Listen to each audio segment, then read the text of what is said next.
Hola, bienvenidos, ¿cómo están? Esto es Brevan Play y en este nuevo episodio nos vamos a dedicar a hablar de las empresas familiares. En este espacio, como siempre les decimos, miramos lo que pasa, miramos las tendencias, lo que viene y cómo todo se conecta con el campo. Le doy la bienvenida para hablar de este asunto delicado pero hermoso que son las empresas familiares a Martín Quirós. ¿Cómo estás? Gracias, Caro. Muchas gracias por la invitación. Es un gusto estar acá. Bueno, Martín es consultor, es empresario, se dedica a asesorar a empresas familiares en ese arte de profesionalizarse, de mejorar procesos. ¿Cuándo nació esa inquietud por el mundo de las empresas familiares y por ayudarlas también en el proceso de Mira, profesionalización? yo soy el que fundó la empresa nuestra ya hace 40 años, fue mi padre, José María Quirós. Ujú. Así que yo digo que soy segunda generación de empresarios, pero soy tercer generación de consultores, porque el que metió a mi padre en el mundo de la consultoría de las empresas fue mi abuelo materno. Así que, viste que a veces dicen que los familiares políticos no funcionan. Yo digo, a veces funcionan y a veces no. Y también los que somos cosanguíneos, a veces funcionamos y a veces no. Así que vengo ya de una historia familiar de consultoría, ¿no? Y mi padre ya ayudaba a las empresas en temas de gestión y cuando yo me incorporo, yo tengo 52, cuando tenía más o menos 33 años, nos dimos cuenta que las empresas para perdurar en el tiempo no alcanzaba con que tengan buen negocio. Cuando las empresas pasan tiempo nos vamos familiarizando y necesitamos dos cosas para perdurar. Por un lado necesitamos armonía familiar, porque sobre la armonía familiar se apoya la armonía societaria, y por otra parte necesitamos algo que es muy difícil de construir, que es la generación de nuevos liderazgos. Ujú. Bueno, sobre eso quiero hablar en un ratito porque además trajiste algo que me interesa mucho, pero le voy a poner un poco de suspenso a Dale, esto para que dale. lo expliques en un rato nada más. ¿Cuáles son los pecados, el decálogo de pecados más frecuentes asociados con la empresa familiar?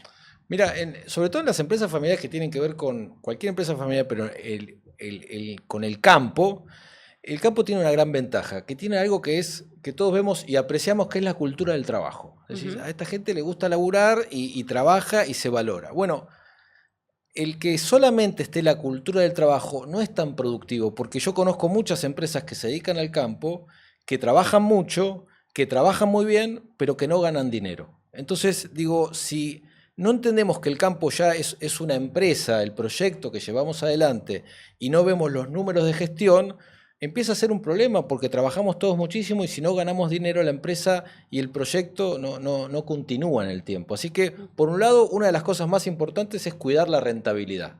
No tanto la facturación, cuánto Ujú. vendemos, cuántas vacas tenemos o cuánto sembramos, sino qué es lo que nos queda después en el bolsillo. Y por otro lado, tenemos que cuidar los intereses de cada miembro de la familia. ¿Okay? A veces, en la cultura del campo, así como está el tema del trabajo, también está el tema de que te tenés que dedicar a eso. Y a veces vos te dedicás al campo y hay un hijo que te sale médico, que no le Ujú. interesa el campo. Entonces uno tiene que ver cuáles son los intereses de cada uno y qué rol puede cumplir cada uno, ¿no? Hay algo que me interesa mucho, que lo dijiste recién en otros términos, pero básicamente se resume en que la armonía vincular es la armonía empresarial. O sea, a veces te encontrás, te pasa que entras en una empresa y decís, creo que más que un consultor empresarial necesitan un terapeuta, por ejemplo. Bueno, tal es así que en el año 2018 fue la primera vez que incorporamos una psicóloga a nuestros equipos. Y hoy ya hay 5, entre psicólogos y psicólogas tenemos 5, y en los 5 grupos que nosotros tenemos de equipos, que son todos interdisciplinarios, incluso algunos liderados por psicólogas, es un tema que es importantísimo. Nosotros decimos que no hacemos terapia de familia, nosotros somos consultores de empresas, pero tenemos que ver permanentemente lo vincular. ¿Sabes por qué, Caro? Las empresas familiares, es mentira que nos peleamos por plata. No nos peleamos por dinero, nos peleamos por poder, por ego, por el desarrollo profesional, por envidias, por rencores, Por aceptación. por aceptación, el reconocimiento de papá o de mamá. Y nadie te va a decir, yo me estoy peleando con mi hermano porque papá no me reconoce lo suficiente. Bueno, Ujú. si no vemos esa dimensión, es un problema porque quiere decir que no vamos a tener tantas herramientas para solucionar el problema, ¿no? Ujú. ¿Cuáles son las principales trabas? Mira, una de las trabas que tiene que ver con las empresas familiares y las empresas familiares de campo es no tener claros cuáles son los roles, ¿ok?, de cada uno. incluso los que no trabajan en la empresa. Para mí hay 4 roles que tenemos en la empresa familiar. Están los que se desarrollan fuera de la empresa, suponte el médico o la médica, que le va bien, pero va a ser un futuro socio. Los que trabajan en la empresa con tareas acotadas, que tal vez tienen un rol que no es protagónico, pero le gusta el arte y van solamente para cobrar el sueldo. El fundador es un puñal en el corazón. Sí, tu hija o tu hijo a veces va solamente para cobrar el sueldo y no está mal, siempre y cuando le pagues en relación a eso. Y después tenemos otros hijos que son los que se desarrollan muy bien profesionalmente y por último los que se están preparando para liderar. Cada uno de esos 4 roles son importantes en la familia, incluso el médico que trabaja fuera del campo. ¿Por qué? Porque el día de mañana ellos son los socios que van a decir qué tan buena o cuán tan buena es la persona o las personas que están liderando. Entonces, para mí, la armonía familiar en realidad es un capital empresarial, que hay que tenerlo en cuenta eso, ¿no? ¿Qué pasa con la frase, esto siempre se hizo así? Y es una frase que mata el cambio, ¿no? Porque si digo esto siempre se hizo así, quiere decir que entonces no estoy dispuesto a cambiar. Y yo digo que es importante reconocer el pasado y valorar el pasado, pero no vivir en el pasado. Es decir, una empresa familiar, una familia empresaria, creó sus cimientos y tengo que tener en cuenta qué hizo el abuelo, qué hizo mamá, qué hizo papá o los tíos para llegar hasta acá, y eso está muy bien. Ahora, también cada generación va a dar una impronta distinta, porque también el contexto es distinto, la situación es otra. Cuando alguien dice, esto siempre se hizo así, lo que está diciendo en realidad él o la que está dirigiendo la empresa es, no me toques nada. Esto yo ya sé cómo da dinero esto, ¿por qué te vas a meter si yo ya sé? Bueno, yo ya sé, pero ¿cuánto tiempo vas a estar vos? Si la empresa depende de una sola persona, es una empresa con fecha de vencimiento. Y esto se lo digo sobre todo al fundador o a la fundadora. Si vos que no querés, que eso que tanto querés, que es como un hijo, encima es un hijo caro que hace caso, ¿no? Los demás hijos no hacen caso. Pero si tanto querés eso, que es como un hijo para vos, y es un proyecto importantísimo en tu vida, y no querés que tenga fecha de vencimiento, bueno, hay cosas que vas a tener que empezar a soltar.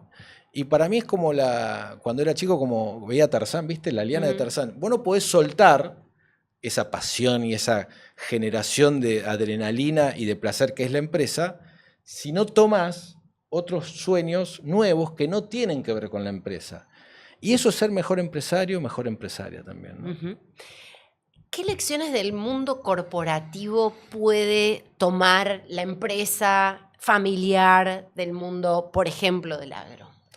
Yo creo que hay toda una tendencia. Yo trabajo mucho en México, estoy 10 veces al año estoy en México, y ahí y en muchas partes de Sudamérica cada vez se habla más de la institucionalización, que es generar procesos, consejos de administración, consejos de familia, protocolos familiares, que son una serie de reglas, y eso está muy bien, y cuando la empresa tiene determinado tamaño es importante. Lo que tenemos que tener en cuenta es que la empresa familiar es como un edificio que vas construyendo, y por más que vos tengas las reglas claras, si no tenés en cuenta lo que hablábamos hace un momento, que es lo vincular y las necesidades y los intereses de cada uno, ese edificio se puede caer de un momento al otro. Entonces, una pregunta que hay que hacerse siempre es ¿qué pasa si? ¿Qué pasa si yo mañana no estoy? ¿Qué pasa si mi papá mañana no está? ¿Qué pasa si mi hermano mañana no está? ¿Qué pasa con la empresa? ¿Qué pasa con los socios y qué pasa con el liderazgo? Esa pregunta es una pregunta que no es una pregunta de futuro, preguntarse qué pasa así, ¿no? Bueno, acá tengo algo que trajiste. ¿Querés develar el misterio? Quiero develar el misterio, ¿qué es esto? Bueno, entiendo algo intuitivamente, pero explícamelo. Bueno, te cuento, mira. Muchas veces la empresa decimos que la empresa familiar tiene, por un lado, la empresa, la cara de la empresa, la cara de la familia y la cara de él o los que están liderando. ¿Okay? Entonces uno lo ve así y dice, está muy ordenadito. Bueno, pero cuando uno empieza a tomar decisiones, desde el punto de vista de la empresa, tal vez uno dice, bueno, la empresa durante 2 años va a tener que reinvertir. No vamos a sacar dividendos. Entonces toma una primera decisión. Después hay una decisión más familiar. Le dijimos a uno de los hijos que se vaya a capacitar acá o afuera, y ahora cuando vuelve ese puesto no está. Bueno, pero hay que darle trabajo. Bueno, tenemos que tomar una segunda decisión. Y por otro lado, el que está liderando está en el sector del agro y sabe que sus competidores, por ejemplo, al gerente general le pagan un bono. Y tal vez nosotros estamos fuera del mercado, entonces tomamos otra decisión. Bueno, ordénamelo, Caro.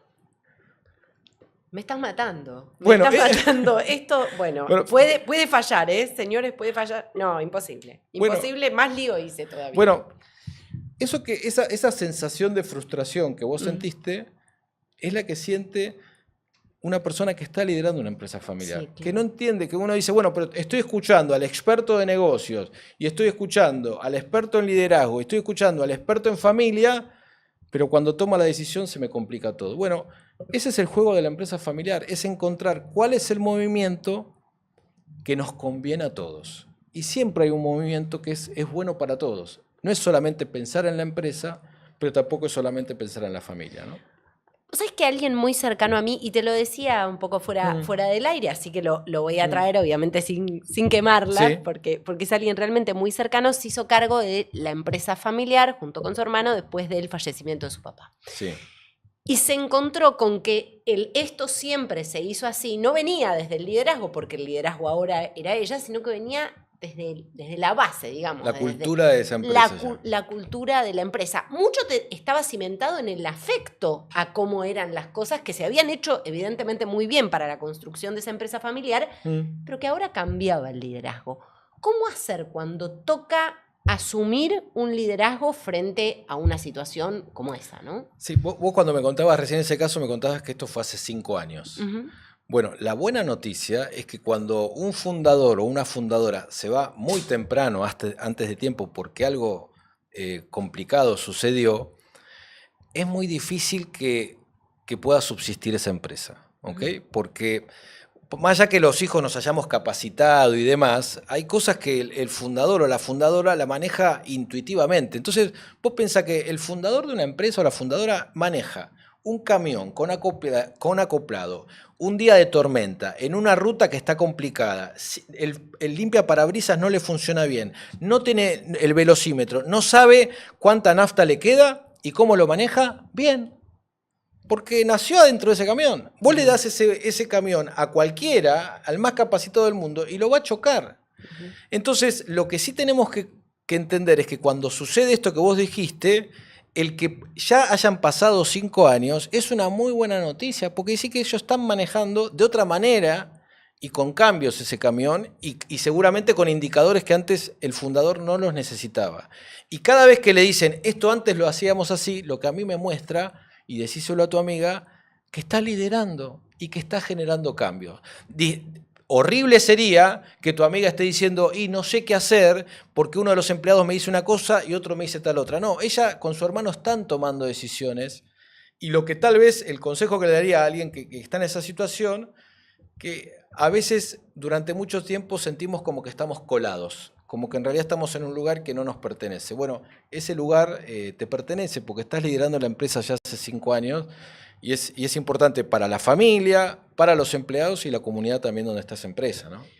¿Cómo se toman, porque vos hablabas de un consejo familiar, por ejemplo, en este proceso de institucionalización, cómo se toman las grandes decisiones de inversión? En el agro muchas veces hay que hacerlo, bueno, todo el tiempo hay que hacerlo, sobre todo ahora donde las nuevas tecnologías ofrecen oportunidades de mejoras de procesos y de ventajas competitivas, pero eso te requiere a priori una decisión de inversión. Sí. ¿Cómo se toman esas decisiones? Bueno, las decisiones de inversión las tienen que tomar los socios, ¿ok?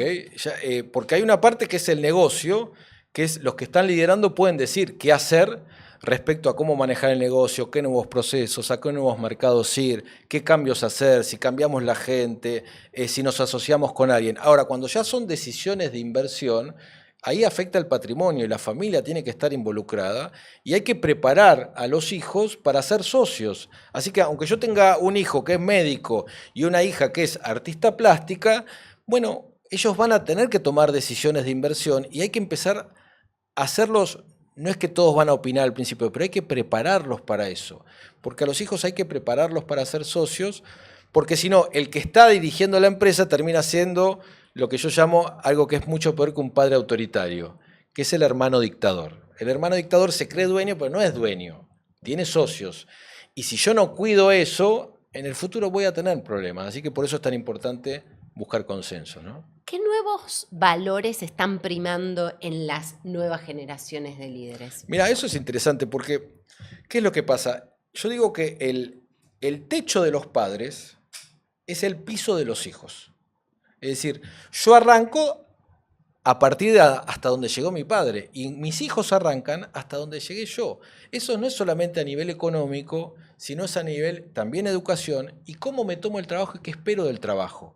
Entonces tal vez para mi abuelo el trabajo era todo, para mi padre el lugar de desarrollo profesional y para mí ya empieza a ser el de cumplir los sueños y para mi hijo no sé qué va a ser, habrá que preguntarles a ellos. Entonces lo interesante es que empiezan a traer temas, por ejemplo, de sustentabilidad, donde a ellos les preocupa, temas de propósito o de explicitación de cuál es el propósito que tiene la empresa y también implica nuevos desafíos. Mira, el año pasado estuve en una conferencia y escuchaba a una empresaria de una empresa muy importante en Colombia que se dedica al sector avícola, producen pollos, una empresa que tiene más de 70 años de trayectoria y dice que los nietos le iban a preguntar a los padres y les decían, ¿por qué matamos pollitos?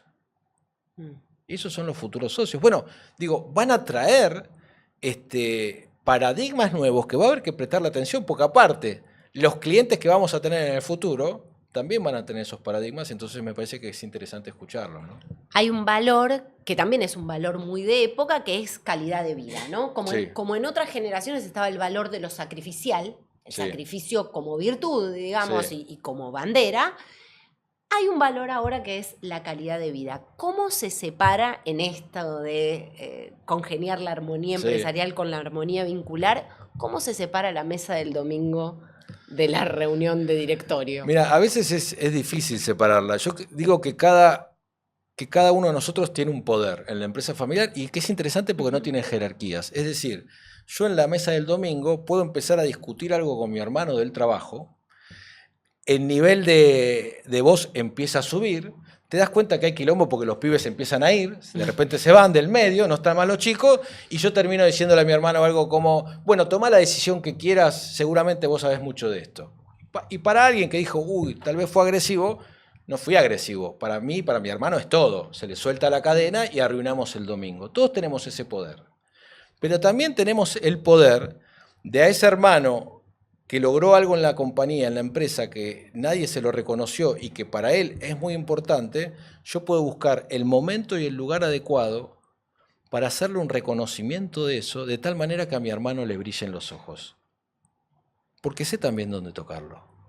Entonces, por eso yo digo que la armonía familiar la construimos entre todos. Y de ya que tenemos que ver en cada momento qué sombrero, te estoy hablando como familia, Sí. te estoy hablando como socio o te estoy hablando con la responsabilidad de gestión. Y cada vez que voy a tener una conversación, llamémosle difícil, le tengo que explicitar al otro, che, esto te lo quiero decir como padre, o esto te lo quiero decir como hermano, o esto te lo quiero decir como tío, o como gerente comercial, o como socio.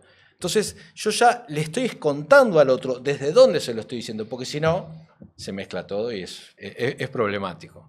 Me río porque me acuerdo de cosas de nuestra propia familia, por eso te...